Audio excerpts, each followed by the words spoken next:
Welcome to Storytime with Sugar. Today we're reading If the Shoe Fits. There was an old woman who lived in a shoe. She had so many children she didn't know what to do.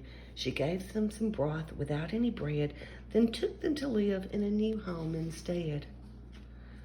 She left the old shoe to reside in a hat, which she shortly discovered they shared with a cat.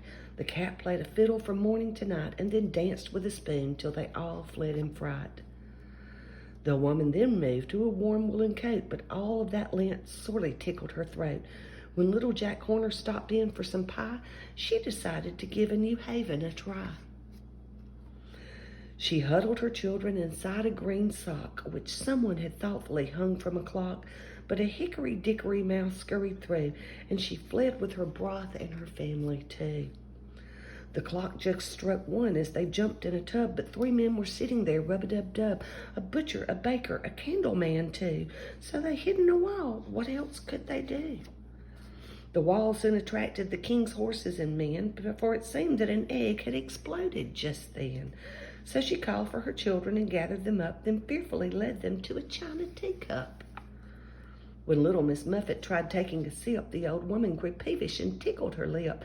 The girl dropped the teacup and ran for the door, while the mother transported her children once more. The family then settled inside a torn glove. Still the children did nothing but push, yell, and shove. When 24 blackbirds arrived seeking shelter, she instructed her children to run helter-skelter.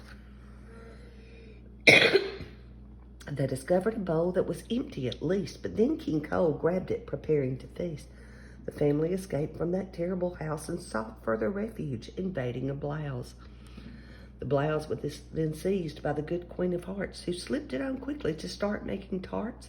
So the family slid down the seam of her sleeve and into a jar. But would you believe? The glass jar belonged to old Mother Hubbard, who immediately snatched it to put in her cupboard. But the woman and children did manage to rock it. The jar overturned, and they fell in a pocket. The pocket was part of a red satin vest which the Grand Duke of York wore while puffing his chest. He puffed it so full they were squeezed from his suit and landed one by one in his black leather boot. Now the boot was too small for a family this size, but the woman had grown much more patient and wise.